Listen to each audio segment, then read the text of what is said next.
So Matthew, can you tell me what is a sole trader? Well, Duncan, a sole trader is a legal status in the UK that enables individuals to start a small business. Right. Sometimes known as a sole proprietor or a self-employed business. It's a very common sort of form of business. Registration is done through Her Majesty's Revenue and Customs. What's great about sole trader is it's free to start up. It enables the proprietor to make all of the decisions relating to the business, but also to retain the profits.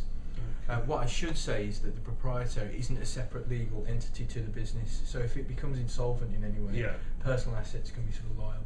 Can you tell me a little bit more about registration?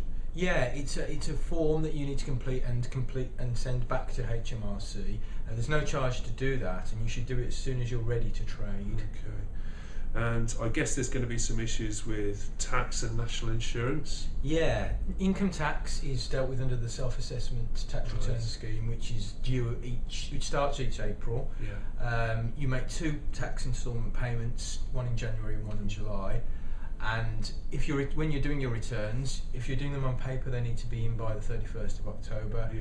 If you're doing them online, they need to be done by the 31st of January. Right. National insurance contributions are Class 2 and Class 4. Okay. How about VAT? That's optional. If you're below the threshold, the annual threshold, then you don't have to pay VAT on your business. But you may want to do that voluntarily so that you can claim back VAT on some of the purchases that you make. Does a sole trader, is there an obligation to register your name? Not necessarily, no. It's different to a limited company.